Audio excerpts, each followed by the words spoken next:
nimara kurenga ibicu nzabwira Yesu urabeho, nimara kurenga ibicu nzabwira Yesu urabeho, nzabwira Yesu urabeho, nzabwira Yesu urabeho. Haleluya, haleluya bene data, Imana ishimwe cyane. Nizere ko Imana yabarinze. Ni Pasiteri M.Therese ngarutse kuvuga Imana. Isi ntabwo ndayisezera rero, ndacyahari.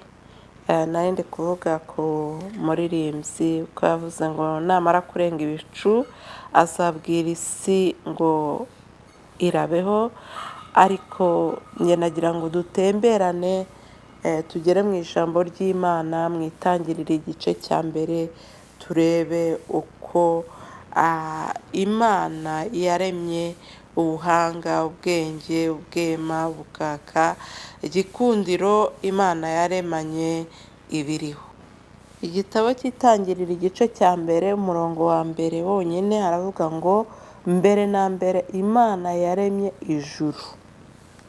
Dutemberane tuve ku isi, tuzamuke twinjire muri biriya bicu, tubimene, tuzamuke tujye hejuru yabyo, hanyuma tugende hejuru yabyo. Naho hari ibindi bicu uri kubona biri hejuru.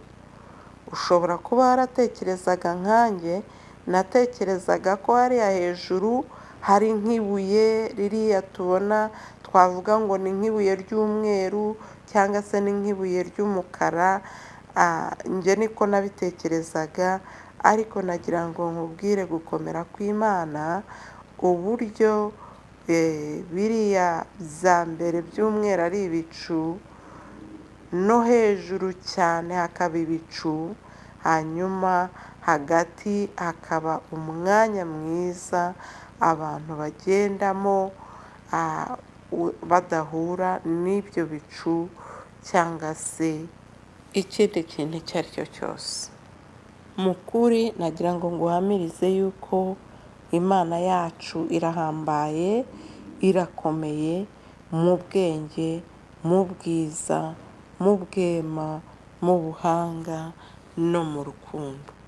Ushobora kutizezwa nuko wumvise gusa, ariko ukizera kubera ubonye iby'Imana yakoresheje ubwenge bwayo. Iyo umuntu ava ku isi azamuka, agenda yegera ubukonje asiga ubushyuhe. Buriya hejuru ya biriya bicu ni munsi ya dogere 0 z'ubushyuhe, bivuze ngo hari ubukonje bukomeye cyane. Hejuru y'icyo gice cy'indege ureba naho hariyo ubundi bukonje bwaho bwihariye, kuko hejuru yaho hari n'ibindi bicu uri kubona bijya kuba ubururu. Imana irahambaye mu bwenge. Twatangiye umuririmbyi avuga ngo nimara kurenga ibicu nzabwira iyi si urabeho. Mbese azarenga ibicu agiye he? Mbese wizera ko igihe kimwe uzava ku isi ukajya ahantu uyu munsi utaramenya cyangwa ngo usobanukirwe? Ijambo ry'Imana mu butumwa bwa Yesu Kristo uko bwanditswe na Mariko ibice 13 umurongo wa 26 haranditse ngo ubwo nibwo bazabona Umwana w'umuntu aje ku bicu afite ubushobozi bwinshi n'ubwiza. Haleluya, haleluya. Reka duhuze uyu muntu uzamutse urenze ibicu, hanyuma tumuhuze na Yesu nawe uje ku bicu, hanyuma tumenye neza ko igihe kimwe Yesu azahagarara ku bicu akaza gusanganira abamwizeye, abamukoreye, intore ziwe, izo zizahurira nawe ku bicu. Buri kintu cyose Imana yaremye yakiremye ifite impamvu. buri kintu cyose Imana yaremye yakiremye ifite umugambi, kandi kubw'ubwenge bwayo buhambaye izi neza ibyo yifuza kutugira. Ni byiza si bibi. Mu kuva ku isi kwacu harimo abazabyina intsinzi, ariko harimo n'abazatangira guhura n'umubabaro wo kwicuza bavuga ngo iyo mbimenya. Ndaguhamagarira gukorera Imana tukiri muri iyi si, kuko nyuma yo kuyikurwamo nta mirimo yagutabara wakora. Twongere dusubire kuri ya nteruro yacu yo mu ijambo ry'Imana, igitabo cy'Itangiriro igice 1 umurongo wa mbere. Mbere na mbere Imana yaremye ijuru n'isi. Twongereho n'isi. Aha tugeze ni isi turi kureba, hanyuma hariya ubona ari ubururu ni ikiyaga cya Victoria. Biriya bicu ubona ni ibicu biri munsi y'aho umuntu agendera. Hariya biragaragara ko ari bike, ariko ubundi biba bihari. Yego, Imana ishimwe. Reba ubuhanga bw'Imana, ubwenge bw'Imana. Fata icunga hanyuma tugendane ku isi. Isi igenda imeze nk'iberamye, ufashe icunga ryawe ugasa n'urihengetse gatoya. Noneho mbwira impamvu iki kiyaga amazi yacyo aguma aho ari. Ubuhanga bw'Imana. Noneho fata urushishi urutondagize rya cunga riri kuzenguruka. Uragera ahantu icunga riraba riri hejuru, noneho urushishi rwagiye mu ruhande rusa naho rureba hasi. Ni iki gituma ruriya rushishi ruta.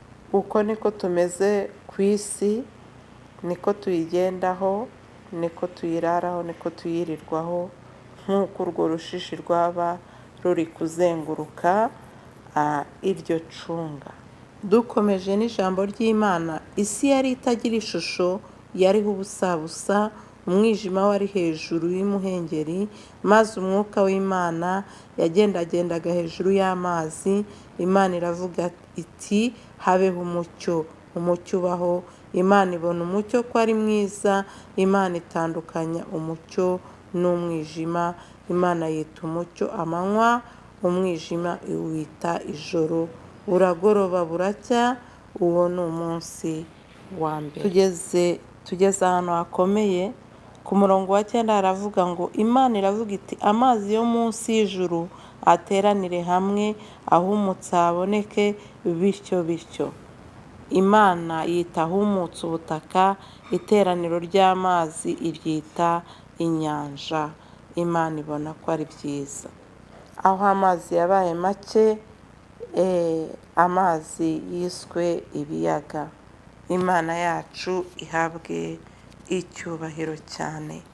Witegereze rero ko mbere aya mazi tuvuga amazi ya Victoria, yuko ariyo yari atwikiriye hamwe n'ayandi atwikiriye isi, hanyuma Imana ishaka ko ubutaka bujya hamwe n'amazi akajya.